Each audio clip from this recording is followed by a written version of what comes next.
When Gran Colombia was first announced, the Civ world went crazy discussing how broken they were going to be. Does Simon Bolivar really live up to this hype?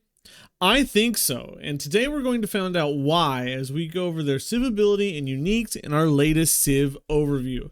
But before moving on, I want to give a huge thank you to everyone for helping me reach my 1K sub goal.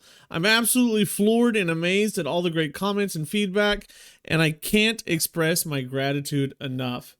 If you haven't subscribed, please consider doing so.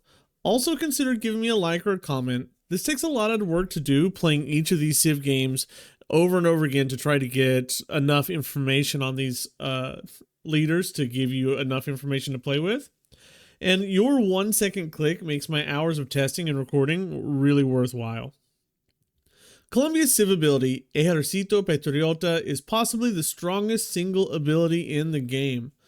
All units gain +1 movement, and promoting a unit does not end the unit's turn. Now, this doesn't seem like much, but think about what this opens up for you. On turn 1, you have extra movement on your settler, which makes your city settlement considerations much more important. Your starting warrior can get extra movement for better vision.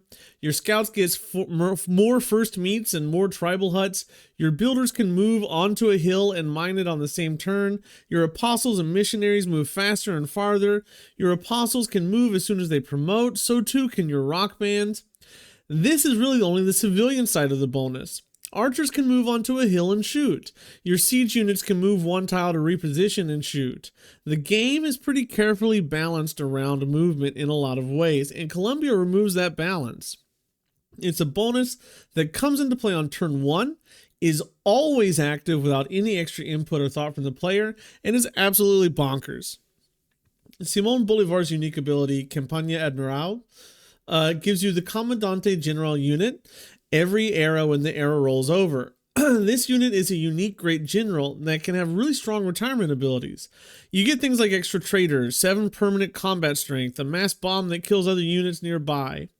These things are strong, and what makes them even stronger is they are free great generals that don't have the unit from a specific era tag like all the other great generals do.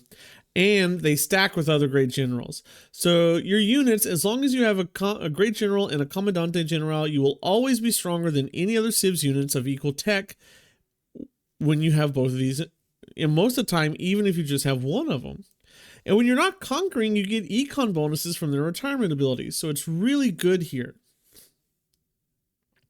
Colombia also gets the Llanero, the Plains Cowboys of Colombia, as their unique unit.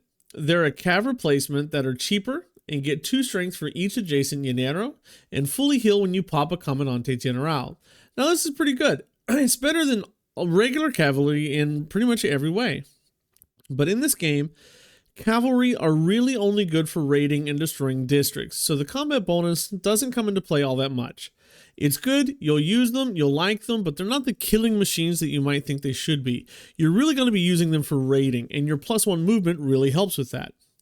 Finally, Colombia gets the Hacienda, a unique improvement that gives 2 gold and 1 production and a small amount of housing. You also get 1 food from every 2 plantations adjacent, and plantations and haciendas get 1 production for every 2 haciendas adjacent. This improves as you progress through the game, and I think this improvement is much better than people give it credit for. It doesn't have that hard of a placement requirement, which means they can be spammed. What do you want in a conquest game? You want gold and production, and this gives it to you. When you play as Colombia, you just want to play what the map gives you. Your movement speed is really your strongest point, so make sure you're using it to your fullest advantage. Don't just click a million tiles away and make your units auto move. Take the time to move 1 tile at a time at the beginning of the game to get the full use of your movement to take advantage of the bonus that the AI won't get. Use it to get settlers out fast and get your cities out fast. I almost always start with Magnus, and I try to get a few early settlers out before I start my military production.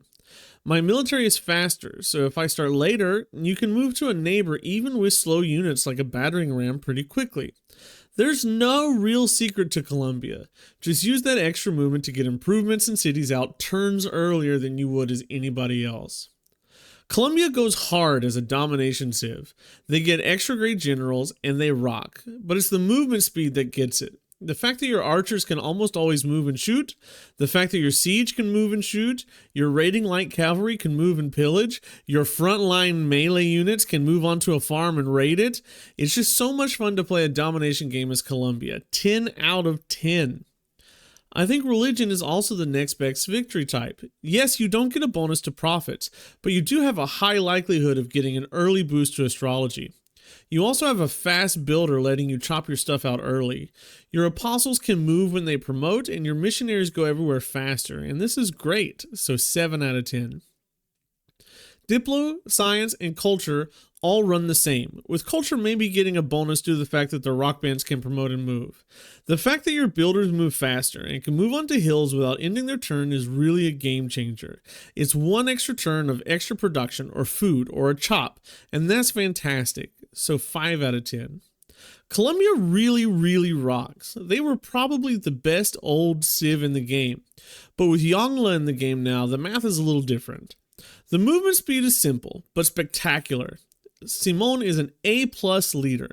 Give him a try and make full use of your movement speed. Let me know what you think in the comments down below, and I'll see you next time. Goodbye.